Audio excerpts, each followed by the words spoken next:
I am unashamed. What about you? So I had an interesting experience yesterday. I left, Lisa and I had to leave the family vacation. Of course, it's weird for us now because we own a house down there. So in the old days, like we were all in the same house, but it feels a little different when I've kind of got my own home, but then we're getting together every night. Of course, we played golf this week, past week, which was, I started out really good. I played good the first day, started developing the old habits the second day, and by the third day, I couldn't even swing the golf club. It was just brutal. Yeah, it was miserable. Now it was painful to watch. It was so bad. I think I got the shanks. I mean, I hadn't had the shanks in years. It was just awful. What are the shanks? The shanks are when you come back, your timing is so off, your club is wide open, and you hit it literally at a 90-degree angle. You hit it off the hosel. Yeah. It's an impossible shot to do on purpose. You couldn't do it on purpose. It's like you're looking down the fairway and the ball. And it goes straight that way. They call that gallery killer.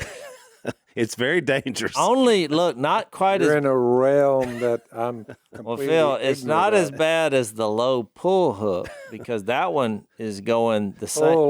Pull hook. It's going low and left. That's right. And the difference is it's going at a lot higher speed spin, and it would hurt somebody. There's a reason why I don't need to be playing with people, lining the fairway. That would be a bad call if I were playing. What's the warning signal for?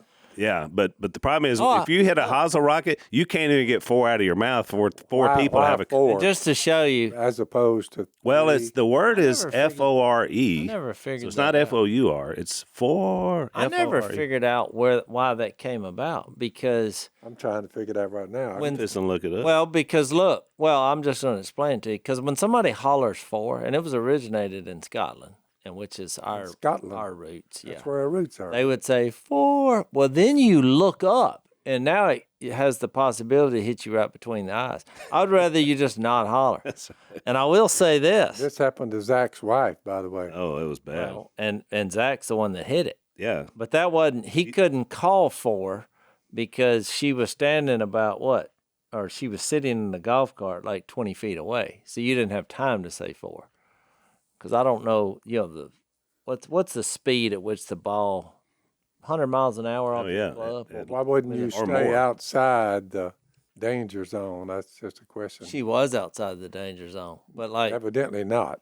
well, She caught a golf ball upside the head. well, Zach is so bad a golfer that he can hit it every direction except backwards. Yeah. So the last person you would want to hit is your wife. Oh, and she had to have surgery later because she lost her hearing. I guess you could technically hit it backwards if you hit a tree. Yeah. So he can do that. Well, and I've told the story. I hit myself. Remember, you were on the tee box. That's the funniest thing I've ever seen. I had a ball that looked at. There was a flat rock that was literally not even 2 inches. But it was a tee marker. It was a tee marker, so it was about 10 or 12 feet in front of me is 2 inches. I hit a golf ball, full speed, hits the rock, comes straight back and hits me right in the groin. Yeah, it was pum pum. It was wow. It sounded like a two rifle shot. Man down. And then it went from four to tor. Tor. Look, the inner part of my thigh. I sent a picture out to the golfing buddies. Yeah. About a day later, from my knee to my groin, all the way up, was solid purple. And and look, right in the middle of that massive bruise. That's too close to things that are not purple. Oh, it was very close to shutting Al down forever. Look, it was a white dimples from the ball right in the middle of my entire thigh being bruised. Yeah. Which tells you, Jay, it's talking about speed, but think about the physics involved and what had to happen for me to hit a ball off the driver face that didn't go 2 inches off the ground. So what's the longest drive ever recorded from the tee to where it bounced? Wow. That's a great question. It's over 400 yards. Yeah, you got these. So this ball can travel from where it is 400 yards away. 400 Not when I hit it, Well, but yeah. 4 football The fields? average, I think the tour average is like 300 300 306. yards. I mean, but I'm saying That's 3 depending on football wind. fields. 3 football I mean, fields. somebody hit one a mile in Antarctica or something on the ice. Yeah. But, it, A lot of rolling. It just kept rolling. Of course, high altitude, they hit it further. But there's guys, Dad, that are these professional long ball hitters. They're not even really golfers. No. But they have learned how to hit golf balls 400, 500 yards. I mean, they're amazing to watch. We see them in these tournaments. Well, that's that DeChambeau. He's kind of he actually competed and made it to semifinals. Yeah. Maybe. But he's a professional golfer. But now he's injured, so which tells you something. Which is what happens. So here's some golf historians say that the cry of four dates back to the 16th century in Scotland. And here's what the word means, which just makes sense. It's originated in the Middle Ages, four. And in general, it indicates that something is ahead or in front of. So that makes sense. That's where it came from. So you're saying four because it's like people are ahead of you, but or someplace, and something's coming your way, I guess was back in the 60s. Al witnessed it. I believe you were there. So I hit a golf ball. The hole is a dog leg left, and we played at our favorite course, Peninsula. The Peninsula. You have to properly pronounce it. The Peninsula. And they have 27 holes. We've been playing there for years, and the reason is it's just a spectacular course. I love the layout. Yeah. The people are awesome, and if you think this is a commercial, so what? It's great. You will go there and like it. The food's good. Yeah. Everything about this place, I love it. That's why we go. We play there every year. Yeah, that's our every year and every day. From home. I don't go anywhere else. This is. So what usually can you eat with the food line? Oh, they've got they had a new thing. They had some kind of double cheeseburger, and I got it, and I said I'll be back here tomorrow at the same time, and I want to do this again. Put my Adam LaRoche. We need to do this again and the tea was. They have my favorite there is they have a blackened mahi sandwich, so like a piece of fish, a mahi that's. Well, the woman said you need to get everything on the menu, but I couldn't get past the double cheeseburger. Looked like they had some kind of. It looked like that Wagyu steak meat kind of. They were thin, but they had some kind of cheese and thick bacon, but it was charred done. But they did this quick. Yeah, you could tell. And which was fine. But she's right. Seared. She's right. Everything on the menu is good because Lisa and I had a condo there for a while a few years ago. Spectacular. It's great. So let me get back to my story. Right. So here's what I'm saying. We're out there. We're on vacation. We're having fun. Did you end up winning the most money for the week? I won the most money. OJ. But I haven't said this. It was the worst. We played 4 rounds. It was the worst collective scores of my career. It wasn't pretty top to bottom. No, and we all decided that we're just not good anymore. But we had flashes. That's right. There were flashes of greatness. Jelp holed out on his second shot on one hole for eagle. I mean, it hit. It's in the hole. And I think my best little moment was I birdied. I holed out. Now, I did chunk the first one. I hit 2 great shots on a par 5. So I'm pitching for eagle. Chunk. That went about 5 feet. So I just stepped up there without even a practice swing because I was frustrated. Which may be the secret to your chipping. I just stepped up there and hit the next pitch. Boom, it's in the hole. Birdie. But then I birdied the next one, which is a par 5. So... I mean, I had flashes of brilliance. And look, the final hole we played, which is probably one of the most difficult par 5s in the world, I birdied it for a big big payday. For us. $20, But still, I went from breaking even to winning $20. My best moment came obviously early. The first day, we're 4 holes in, and I knock it about 30 feet maybe below the hole. And I made the first birdie. I think it was more like 40. It was a long putt. And out Drano. Yeah, so that was unfortunately, that was pretty much the peak. But it was good. We thought Al was back. So I was going to tell you this. The low moment was, so there's a dog leg left, and this hole is just almost impossible because the layup area is really tight. So what I would do is take out my driver, which is the best club in my bag, and I hit it about there. I'd say I averaged 290. I'm pretty long for my age, right. But this one I really caught. I mean, I bet I hit it 310. the problem is it didn't hook enough, and there was some guys on the tee box on the next hole. It's a par 3. And so I saw it there's a tree there, so I didn't even notice they were on the tee box. And I thought, oh no, that's going toward the next tee box. And I started to say 4, it had already bounced. And then I heard some 4-letter words coming back at me. And they weren't 4. They weren't 4. Just hollering across the golf course. And I thought, my bad, it must have rolled up on the tee box. But when I got up there, it was actually, I was 10 yards short of their tee box. Really? Yeah. You never told me that. Yeah, I never told you. I remember and I thought, no, wait a minute here. Because I looked back at the fairway, I'm only 10 yards from our fairway. Yeah, it's just right there next to it. They have the tee box. And you know the deal. So the reason why that's a problem, there used to be a line of trees there, but the hurricane took out the trees. So they guarded that tee box, right? But now it's gone. But I thought, here I am on vacation, we're having fun with my family. I hit a ball that was reasonable. I mean, I hit it right in the screws. And it was the best drive you hit all week, probably. Well, yeah, it was awesome, but it didn't draw, and I'm over there close to the people next to us, but not on. They were on the tee box. It scared them what it did. Yeah. They heard the ball hit. It's 300 yards away, and so you're gonna fire off 4-letter words 340 yards away from it and shake your club? I just thought. But I'm not going to let that ruin the vacation. But I did just say that there's spiritual war even when you're out here. That's true. Doing it because it made me angry. First, I was sad because I thought, oh, I hated to hit in front of those people. I never realized there was all these emotional. Well, me either. I mean, who does connects with the ball? But then when I got up there, well, I guarantee you these were the sort of guys, and we don't know them, so I'm not judging them. But I'm saying if they react that way.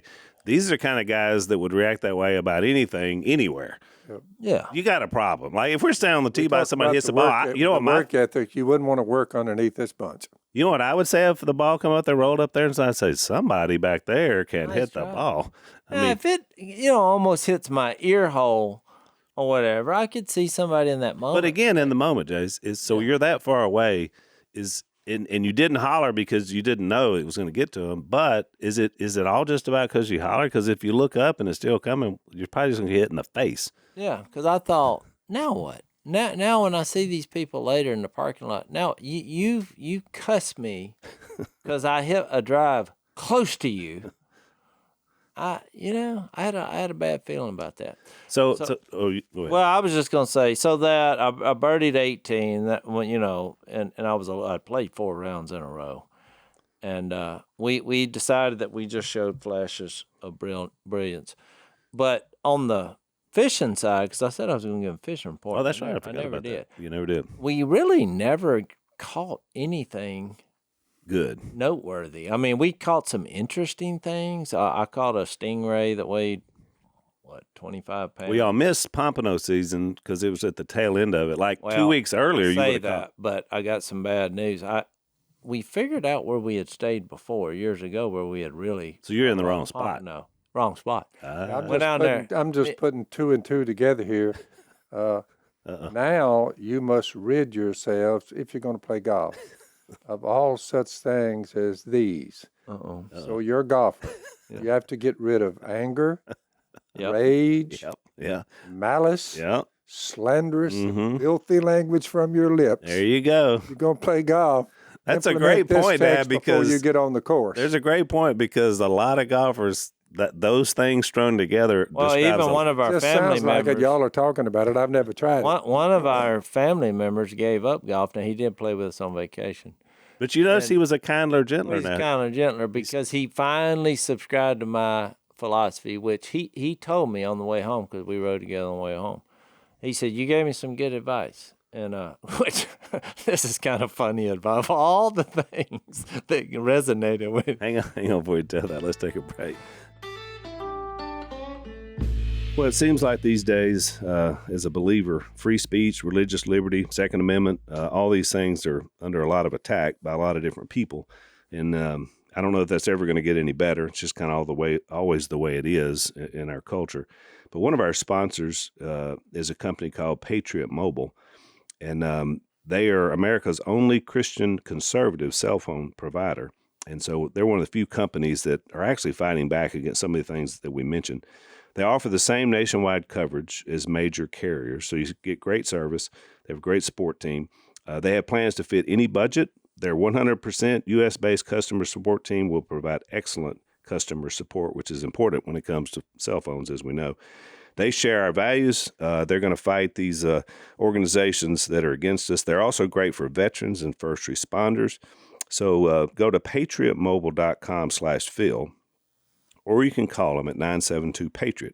You get a free activation code with the offer code Phil. And remember, veterans and first responders are going to save even more when you make the switch. So patriotmobile.com/Phil, or you can call them at 972-PATRIOT.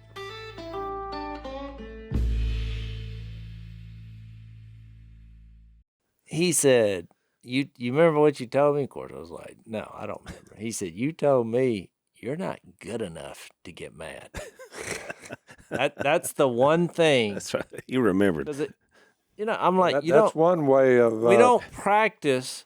You're not just going to show up. That's why I had zero expectations. This is a challenging course. It's fun, but it's challenging, especially off the tee box. And look, the one day that we all shot bad, the wind was blowing 30 miles an hour. Well, when you watch the professionals play golf, when that wind gets up 30 miles an hour, they don't shoot as good either. They don't shoot good either because the ball is just. Oh, yeah. And the spin, if you miss hit, it's 10 times worse because of the wind. So you didn't catch any fish. Well, we caught some, but nothing any noteworthy. good eaters. But I did find a spot way down the beach. And for future reference. Well, I get back to the house, and I tell Missy, I was like, I want to book this. I already picked the house out for next year. And she looked at me like, what? Because you've just entered a realm that none of us go into, booking houses, because the women have been doing that for 30 years. And she said, why? I said, because I saw a fella catch 2 pompano right in front of me. Ooh. And so I thought, well, that little deal's over. No, he's catching them. So I figured out it's the spot. I said, in fact, see what they want for the place.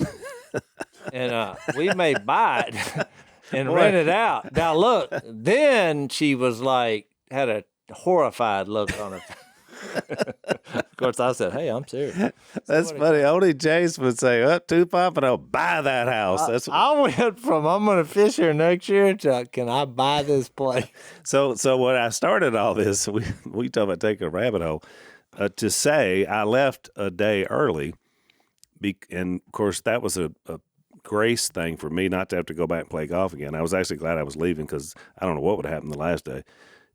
But Lisa and I were flying up to Memphis, and we were speaking. We did a marriage conference, and at a church in South Haven, which is just in Mississippi, just south of Memphis, and it was a predominantly African American church, and the pastor there.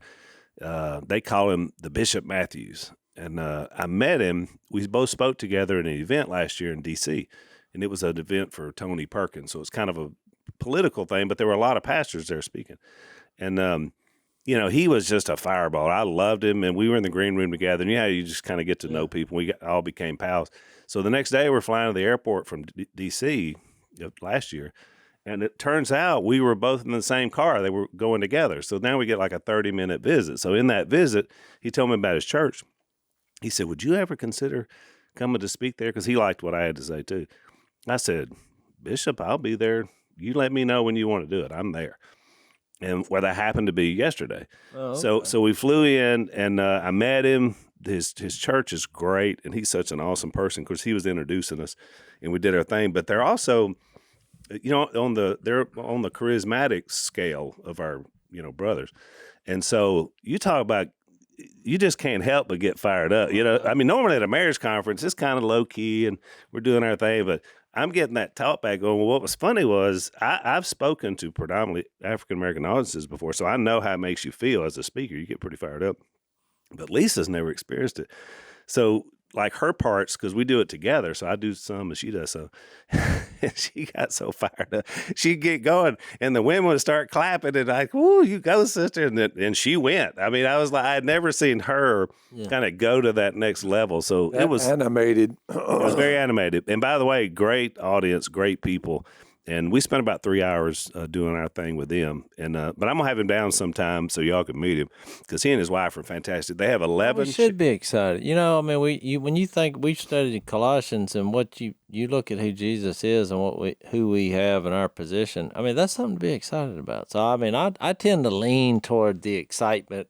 Me what too. You called charismatic, but I mean, I love it. Well, it's just you see it more in charismatic churches, which I think is a great thing too. We need to be more charisma. That's good. He has 11 children, and 3 of his sons were the ones that were running like all the sound and the audio visual and all that. So that whole family is a part of leading that church, which I just thought was awesome. A really, really cool thing. But anyway, so I know a few of them. I told them about the podcast. So if you're listening, thank you guys at the Tabernacle, because you were awesome. That made our week. Well, I was going to make a segue with the golf analogy, Al. I knew you were. That's why I had to jump my story in there. I'm not good at golf anymore, and I've dealt with that, and it's fine. It was fun. Well, you're better than us. Well, there's something to be said in that. It's if you can beat your competition. That's right.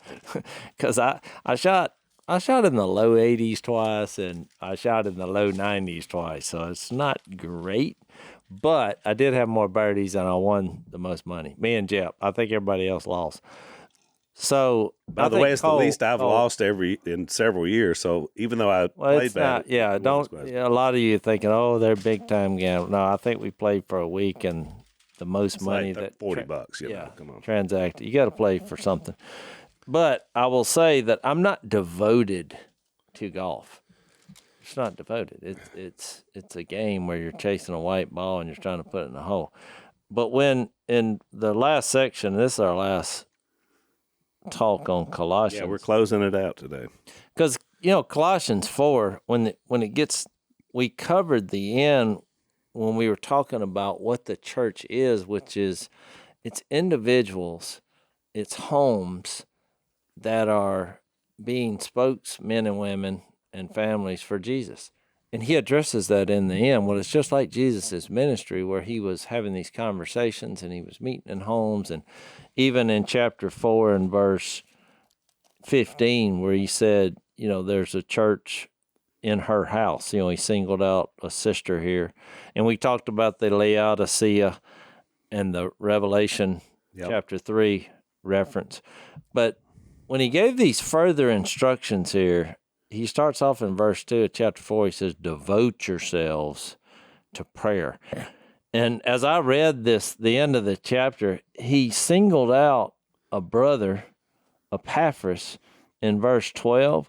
It says, who is one of you and a servant of Christ Jesus, sends greetings. And look, listen how he says this.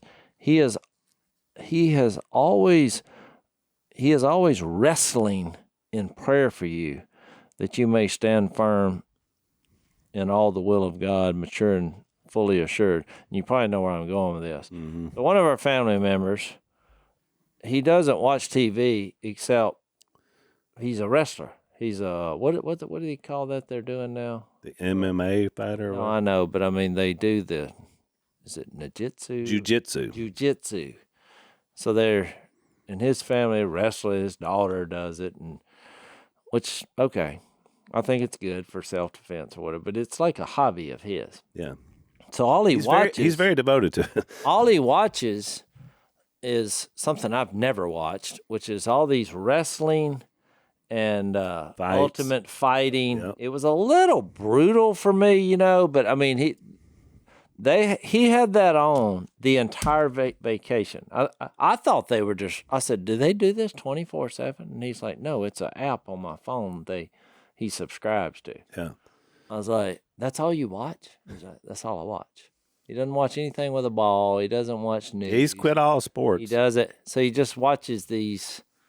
But when I read that, having had that in my subconscious for a week of people wrestling, it is intense. And this is not fake.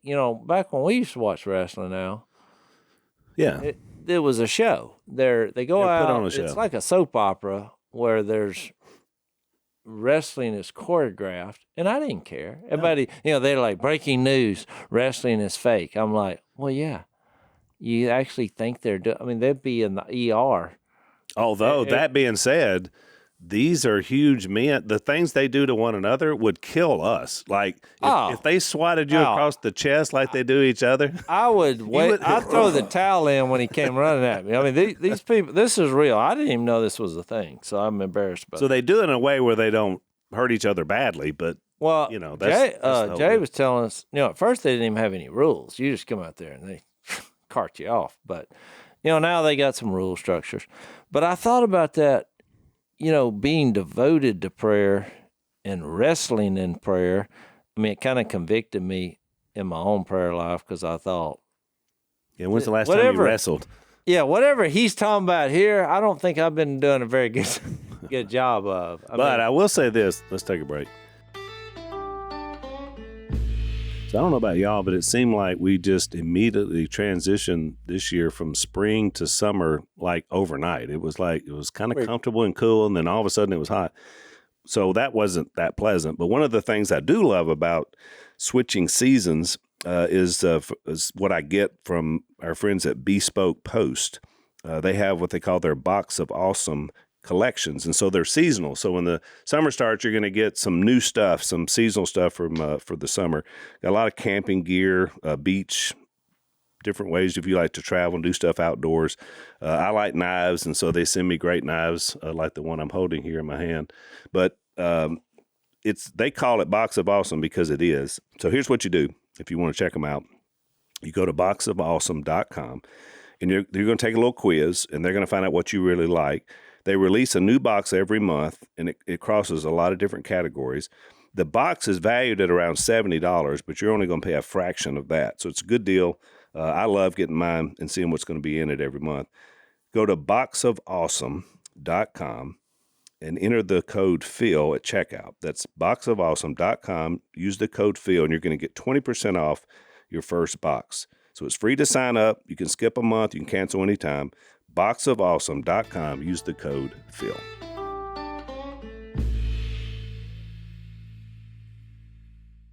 I will say this, Jess. One of the reasons why Epaphras was wrestling is because he's the one that planted this church. So remember, he's the one that Paul sent there. He talks about that in the first chapter. That's my point, Al. But because he loved them so much and was so invested in what was happening to that church, that would make you wrestle. Exactly. It'd be like in your family, either your physical family or your church family. If something happens, and we mentioned something off air today, a family going through something very difficult. I wrestled about that in my prayers because I'm thinking, man, anytime you have trouble in a family of people you love, I wrestle with that because it hurts you. You're like, man, that was just terrible. So I think that's the reason why. Some woman got on the corner post of where they wrestle, and I don't forget which show was on. It was one of them Fox News deals, but it was a woman, I think. She jumps up at the corner and turns a flip. I thought, whoa. And she ricochets, lost her footing on the corner, and slammed on the concrete. Of course, didn't move. Just knocked out instantly.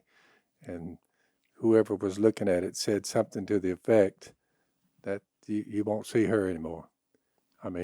Didn't kill her, but she said that's when you misstep like that, she's out. Well, literally out. The things they can do, think about that, jumping off those.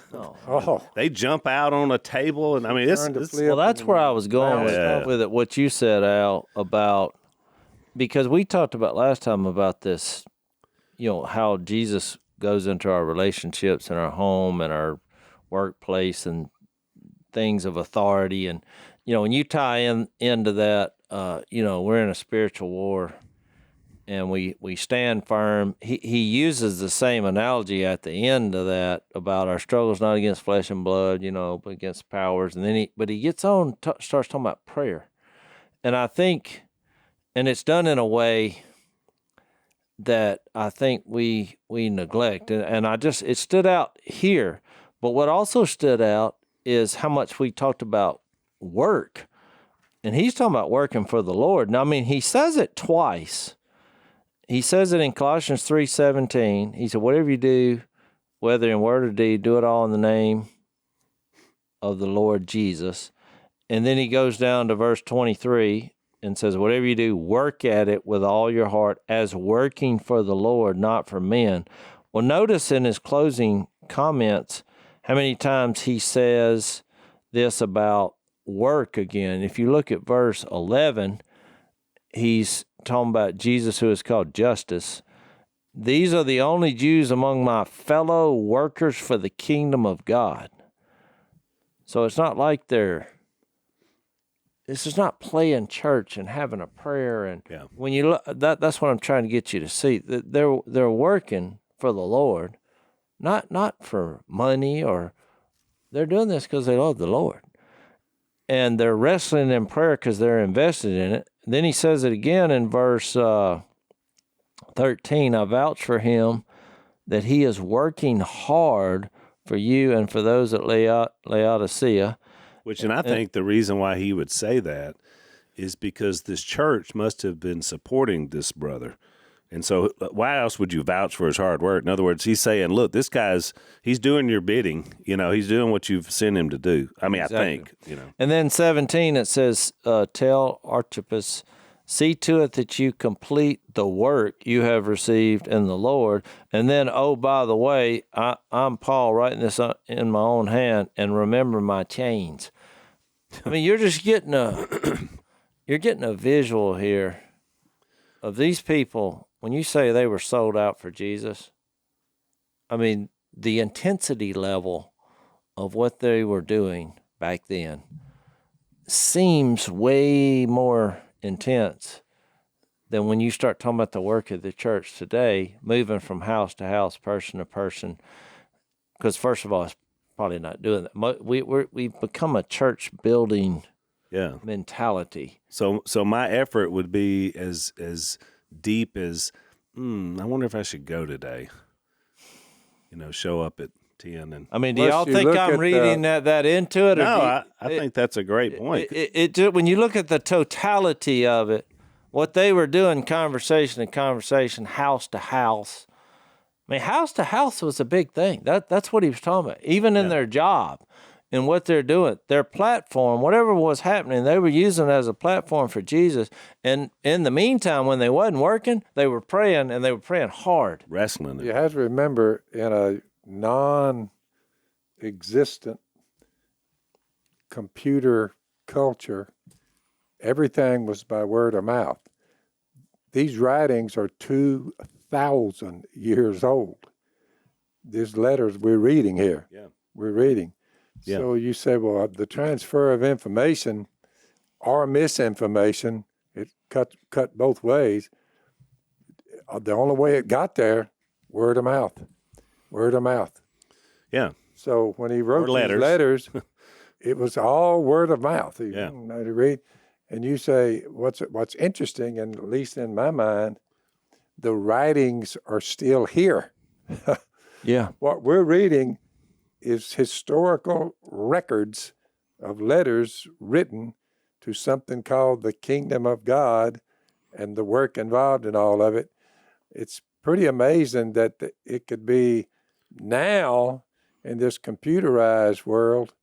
You say it'd be blown away a long time ago. But really, no, it's still here. But also, Dad, look, even in this current information as you're describing, you know what makes a TV show or a song or whatever a hit, a success? Word of mouth. Yeah. Hard work and word of mouth. Yeah. In other words, when people tell somebody, have you seen this show? Have you heard about this song? And the speed at which information travels 2,000 years from the time this was written. Just get your word out of your mouth to a lot more people. Yeah, exactly. Podcast, you say when you speak, that's being beamed out to who knows who, how many in all. But you say, boy, what a vehicle. But if you look at it realistically, just step back and look at the big picture, it's still word of mouth. But you know how the only reason that anybody's going to... what's the odds of getting something this old in book form so that everyone could still hear it? Well, because it's come across 2,000 years. The only way this podcast ever grows is if somebody who's listened to it said, have you ever heard of the Unashamed podcast?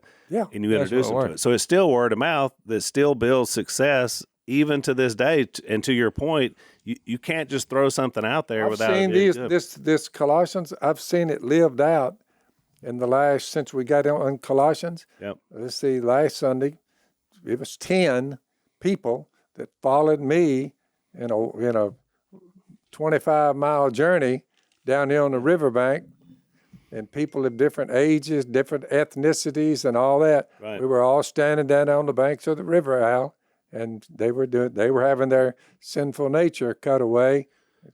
Colossians chapter 2. In fact, I read some from Colossians where we was all standing on the bank. Still word of mouth. Still the same format still going on. What are the odds that something could even reach that level? Yeah, and still be there. Let's take a break.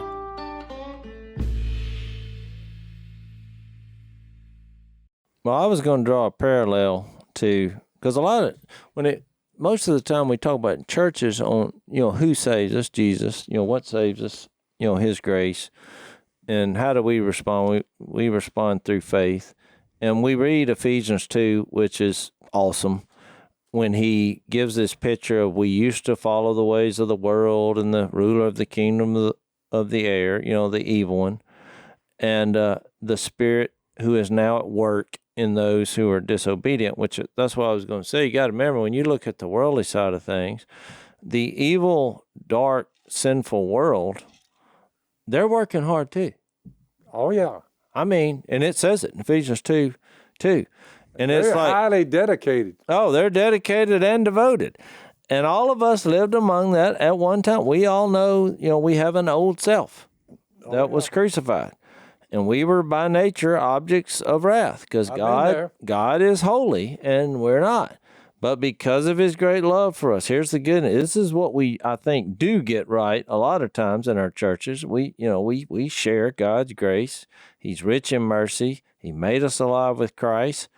Even when we were dead in transgression, it is by grace you've been saved, and God raised us up with Christ and seated us with him in the heavenly realms, which I think this is similar to what happened in Colossians 2, talking about, Christ cut off your old sinful self. In Colossians 3, since you've been raised with Christ, set your mind on things above. In order that, this back to Ephesians 2:7, in the coming ages he might show the riches of his grace expressed in kindness to us in Christ Jesus. For it is by grace you've been saved through faith. And we're in the coming ages of ages. Yeah, and it's not from yourselves. It is the gift of God, not by works, so that no one can boast. But we stop right there. And I think, like, when we get to Colossians 4, and Colossians 3 and 4, the second part of 3, this next verse in Ephesians 2 is important because it gets into what we're supposed to be doing right now. Yep. For we are God's workmanship, created in Christ Jesus to do good works, which God prepared in advance for us to do. Exactly. And the reason I'm reading that is because now I want to read Colossians 2:3, because he says, devote yourselves to prayer. And I'm going to bring up these other two things in a second, being watchful and thankful. And pray for us, too. And look what it says, that God may open a door for our message so that we may proclaim the mystery of Christ for which I am in chains. Pray that I may proclaim it clearly as I should. So he just said in Ephesians 2 that I just read that God has prepared in advance for things for us to do. And I think here it's worded this way, I pray that God may open a door for our message. And when you tie that in with where we started about wrestling and prayer, these are the things we should be praying about. Yep. And nothing has changed for 2,000 years. Nothing has changed. People are still under the control of the evil one. Yep. They're by nature objects of wrath. Yep. They're running around. We were all there. And now here we are, starting in our homes, but moving into our whatever we do for a living and wherever we go to church. Because in this case, I think you can make a strong case. I could be wrong about this, but when he said be wise in the way you act toward outsiders, I think he was talking about outsiders who were inside the religious establishment, because they were the ones causing all the confusion with the false teaching and the false apostles, because they were coming to them, getting their focus off Jesus. And people say, what do you mean? Can you be outside of Jesus inside of a church? Visibly, That's why he said, set your mind on things above. That's something you can't touch because that's in your heart. Right. You can be visibly part of a religion or a church and be outside of Jesus. Yeah, it happens all the time. So you need to be wise in how you treat those people because they're going to come into your group and try to tell you things that are not true and do not line up with who Jesus is. I just think, now he may just be saying random outsiders, but it just seems like he was addressing them in all the chapters. Well, it's funny, you're right. And Rick Warren, who wrote Purpose Driven Life and Purpose Driven Church. And so years ago when I was in full-time ministry, I read Purpose Driven Church. It's really good, got a lot of good ideas from it. But the way he described it, talking about the church that he pastored, he had them in circles, Jase. There were like 5 different circles. And I don't remember all the C's, but I remember the middle of it was the core. He talked about that being the full believers, fully devoted, fully committed. But as you went out that circle, you finally got out to crowd, meaning that they come, they're listening, but they haven't moved to the center of that, in his illustration, that circle that they've devoted and dedicated themselves to Christ. Yep. But he was always aware that as long as you got a crowd, you got people who haven't totally crossed over for Christ yet. And it's a good point because, I mean. By the way, there's a mighty throng out there within the religious world that are right what you're talking about. Yeah. Mighty throng. Yeah. It's the big difference between core and a crowd. Yep. When you look at it from that perspective. Well, look, everybody has something that they are using to justify their current lifestyle and behavior. And so, I was telling y'all a story before we even started today. There's a guy who I know in a worldly environment who I was shocked, that I saw him at church. I thought, oh, he's visiting. Well, more I got to talk to him. Oh, no, he's a believer. But nothing about his lifestyle made you think that. No. I mean, I've heard the man talk. He does not talk like a follower of Jesus. He's not putting these texts into practice. Well, but he's not for Jesus. He has a belief. He's just not against him. Well, right. He's not against him, but his life. It's a good point because that's a big difference. If what he's saying, what he does on the typical weekend is true, now he could be just making up, but then that would be lying. But he's not living for Jesus. I mean, he's basically trying to, have sex with whoever he runs up on, and just his lifestyle is not. You would never guess in your wildest imaginations. However, when asked, he's like, oh, yeah, well, I believe in God. I mean, so you're concluding he got some kind of special arrangement going on. Yeah, but that's, let's take our last break.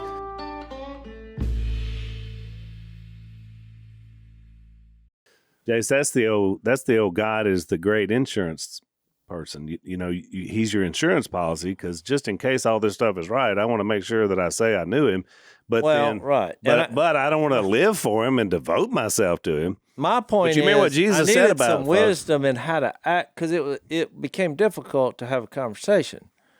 Because how do you base it off of now? So I was thinking, I need some wisdom. I mean, I read this verse and I thought, I was in this situation the other day. Yep. I was thinking, how do I have this conversation? Because he's acknowledging that there is a God. Because your goal is not to run him off. See, that's that's what happens a lot of times in churches. Somebody's not living the life, and so you go to them and confront them with the idea that you either straighten up or get out of here. But that's not what Paul's talking about. I mean, he's saying we want them to understand. How do we do exactly. that? Well, some people, they would say, well, you're judging him. But you got to remember, when we studied Corinthians, if someone's claiming to be in Jesus, the other members of the body has a right to make a judgment. If you're like, I'm in Jesus, and then you're telling me what you just got through doing, and they are doing it on a frequent basis, and are not acknowledging it as contrary to God's word, well, we need to have a conversation. I was trying to think of and we need wisdom in that conversation, and you try to make the most of opportunity. So to me, it makes a little more sense than when he says, let your conversation be always full of grace. That's my point, that you're always wanting to help people cross over. You don't want Well, to. the way the Apostle Paul put it, in when we covered 1 Corinthians 5:12, what business is it of mine to judge those outside the church? Are you not to judge those inside? Yeah, that was the verse I was referring to. God will judge those outside. He'll do that. Expel the wicked man from among you. So, Well, that's where I was going pretty with serious. it, Phil. If your lifestyle better follow the verses you live by. Well, right. Where I was going with that is in the second part of 6. I know it's kind of confusing, but it says, let your conversation be always full of grace, seasoned with salt, so that you may know how to answer everyone. And I thought, well, I know how to answer the world. If somebody doesn't believe in Jesus, I'm sharing Jesus. Yep. But it gets a little tricky when someone says, oh, I believe in Jesus. And you're like, you do? I'm shocked. That's news. I mean, Jesus wouldn't function like you're functioning, right? Well, true. Now, if they're denying that, if you're looking at obvious sins, because Galatians 5:19 says they're obvious, and I'm talking about big sins with big consequences, where families are broken up, and if you're involved in that kind of stuff, well, there's something. This is not working. Right. It's something we don't talk about very often, but it does come up. And you see it. Well, it does take some wisdom on how to have these conversations. And you need to wrestle in prayer with figuring that out, right? So here's what you don't want to be. This is from Matthew 7:21. Not everyone who says to me, Lord, Lord, will enter the kingdom of heaven, but only the one who does the will of my Father who is in heaven. Many will say to me on that day, Lord, did we not prophesy in your name drive out demons, in your name perform miracles? Then I will plainly tell them, I never knew you. Away from me, you evildoer. Because the problem is, you don't want to be that guy, is what I'm saying. It's going to be hard to bring this woman that you're sleeping with and she's cheating on her husband with. It's going to be hard to bring her the Lord if you're doing that. But you're saying, well, come to church with me. Well, where are we going? What kind of church is this? So, and that's why I got back to this work. And now look. Yeah, Lisa mentioned in her speech when we talked yesterday, she said, the Lord, she posted this on her Facebook page to women, the people that follow her. She said, the Lord will never send you someone else's husband. Just so you know. All right. Yeah. So what I was going to do is create the scenario, which I think is fair that this is, and go back to verse 2. And he gave 3 qualities that I think help you in your wisdom to keep this kind of stuff from happening. And I'm not sure what they all mean. That's why I was going to ask you. Because, one, he says, devote yourselves to prayer. I know it's not just praying once at an assembly or, once before a meal. Being devoted to something, that's why I brought up the golf thing, is there's a lot of practicing. There's a lot of time commitment. Yep. There's some passion here. Yep. There's a roller coaster of emotions going on during all that process. Then it says being watchful. That's the one I wasn't sure about. So I looked up everywhere it says be watchful, because I thought, what does he mean by that?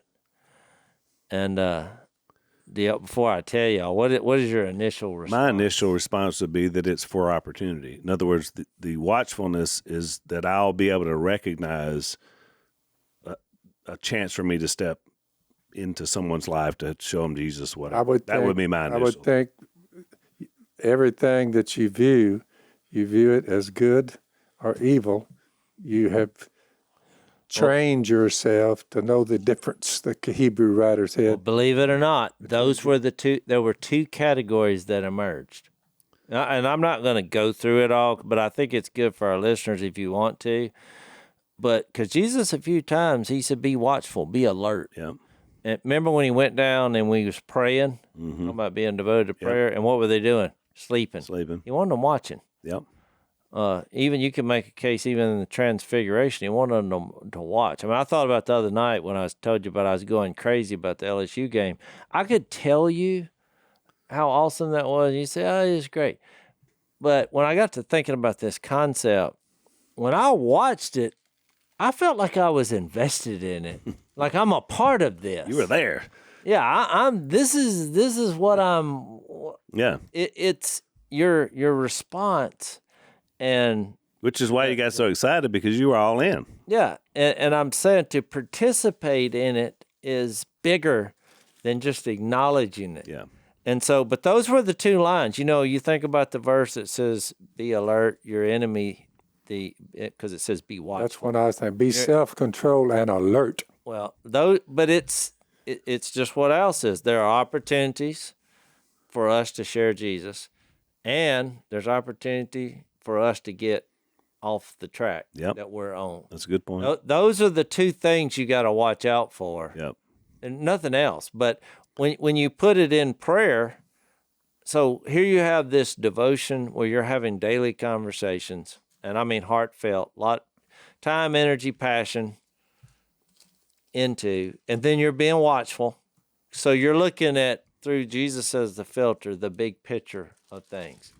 And I think, to give an example, it's like the guy who cussed me out on the golf course. Now, what do most people do when that happens? You drive up there and cuss him out. Yeah.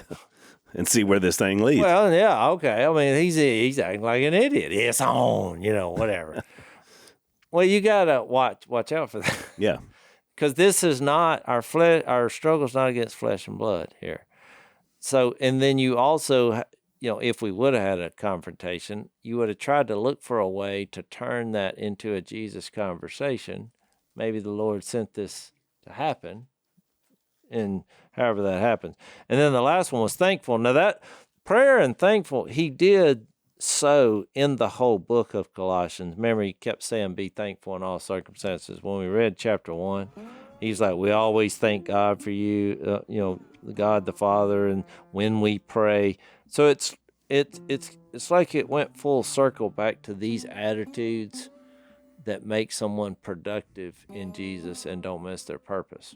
Yeah, we're out of time, but in the overtime, I want to flesh that last thought out a little bit about gratitude, and then do a couple of things to wrap up the book. Plus, I thought of a wrestling story I didn't get to tell earlier. We were wrestling. I broke my arm in a true wrestling story. Exactly. So that was one of the stories. So we'll see on the Unashamed overtime side. It's blazetv.com/unashamed is where to go to get that last bite of Colossians. Thanks for listening to the Unashamed podcast. Help us out by rating us on iTunes. And don't miss an episode by subscribing on YouTube, and be sure to click that little bell to get notified about new episodes. And for even more content that you won't get anywhere else, subscribe to Blaze TV at blazetv.com/unashamed.